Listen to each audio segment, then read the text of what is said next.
Welcome to week 3 of Phil 100, Introduction to Philosophy. This playlist will collect together and organize the modules of our first lecture on Descartes' work, Meditations on First Philosophy. This playlist and lecture will cover material from the first and second meditations. The second playlist and lecture will cover material from the third and fourth meditations. Since we haven't encountered Descartes before, I'll give you a biographical sketch of his life. Since he's a very important and influential philosopher both during his time and afterwards, and since he lived an interesting and varied life, it'll actually be a fairly detailed biographical sketch.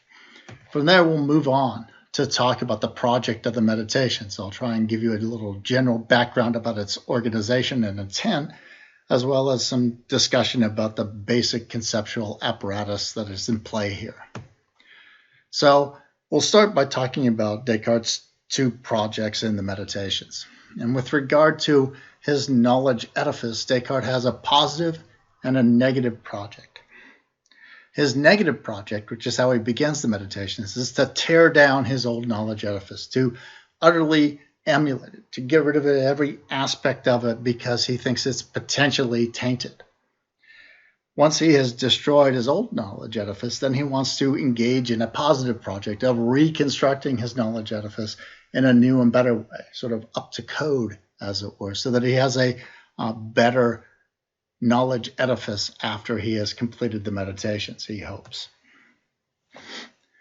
We'll talk a little bit about epistemology as the sub-discipline of philosophy that studies knowledge, specifically the nature of knowledge, the sources of knowledge, and the extent of knowledge.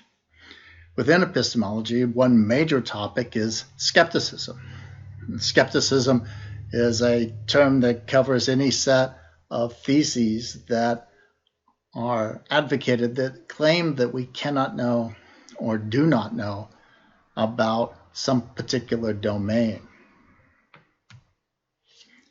Finally, we'll have to note that Descartes' understanding of the mind and how it works will be different from the way we normally think about the way our mind works. So we normally think about having beliefs and desires, and it's oftentimes difficult for us to even detach from that way of thinking about the mind. While I won't stick to it consistently, I will point out that Descartes really didn't think of the mind in those terms. Descartes thought about the mind in terms of ideas, and his metaphor for ideas was primarily images.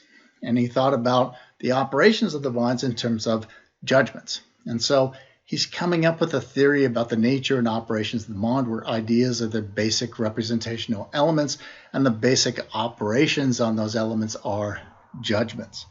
Having noted that, though, we will lapse into the more familiar discussion about the nature of knowledge in terms of belief. I'll give you a little background about the historical developments immediately prior to and during Descartes' life, so that we get a better sense of where Descartes is coming from in his project here. So we'll talk about scholasticism, the dominant philosophical school during the Middle Ages, and then we'll talk about the scientific revolution and the Renaissance, and how Descartes is trying to distance himself or make room in the old scholastic framework for the development and elaboration of the scientific revolution. Finally, we'll look at Descartes' view about the nature of his knowledge edifice. So we'll do it in contemporary terms. We'll talk about his foundationalism about belief. He thought that all beliefs had a sort of foundational structure where there were some very basic sensory beliefs, and from those sensory beliefs, all other beliefs were built. We'll talk about the nature of knowledge for Descartes, and I'll talk about his theory of justification. He never uses that term, but he does talk about what differentiates knowledge from a failure to know. And so we'll talk about that thesis in terms of justification. And we'll talk about how it gives rise to this contemporary distinction in epistemology between what's called basic beliefs and non-basic beliefs. So a little bit about Descartes' life. Descartes was born in La Haye, which was a small town in Touraine, France. He was born in 1596.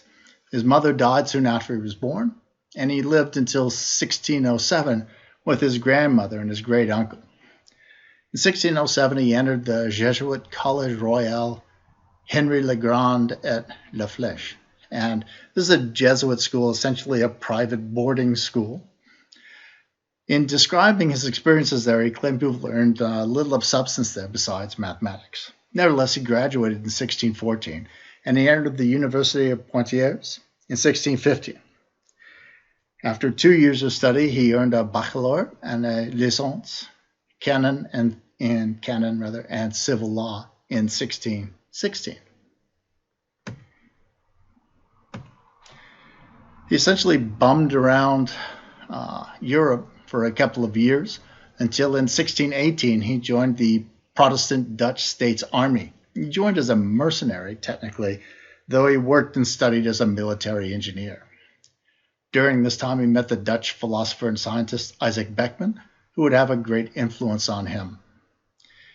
In late 1619, he had a series of 3 dreams or visions, depending on how you want to think about them, which he interpreted as a divine sign that he should found a unified science of nature based upon mathematics. Now, these visions also inspired his discovery of analytic geometry. So if you hated the Cartesian coordinate system and analytic geometry in school, Descartes is the person you can direct your hatred towards.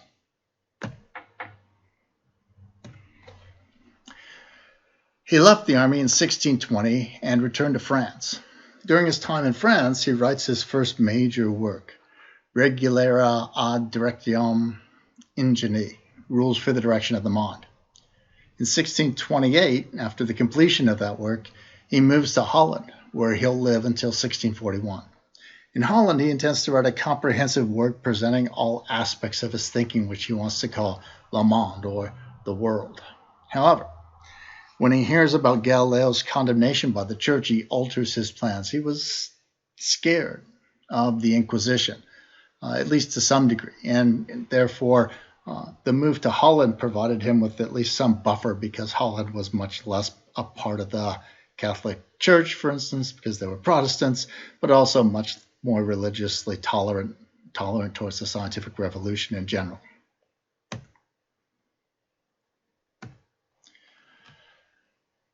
He decides to publish parts of Le Monde as separate works, and beginning in 1637, he does this, publishing the first work, Discourse on Method, in French and not in Latin, as was the custom. He was following Galileo here, publishing in his native tongue so that his work could have a wider audience. Discourse includes 3 essays at the end, La Diatropique, Diatropics, Les Métiers, the meteors, and La Géométrie, geometry. In 1641, he publishes the first edition of Meditations of First Philosophy. This is the work that we're reading. He publishes Principia Philosophiae, or Principles of Philosophy, in 1644. He intends Principles as a textbook on mathematical and physical subjects, and he offers up mathematical treatments of terrestrial motions in that work. As a philosopher, he is best known as a key early figure in continental rationalism, for his formulation of the mind-body problem, and for his articulation of external world skepticism. As a mathematician, he made significant contributions to the eventual development of algebraic geometry. As a physicist, he was the co-discoverer of the sign law of refraction. He offers a scientific account of rainbows, as well as a naturalistic account of the formation of the solar system.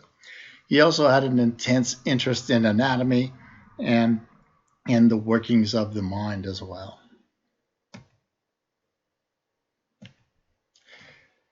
He eventually leaves Holland in 1649 to join Queen Christina of Sweden as her tutor in philosophy. The Queen requires him to lecture her in her freezing cold bedroom at 5 in the morning, however, and he dies of pneumonia the very next year.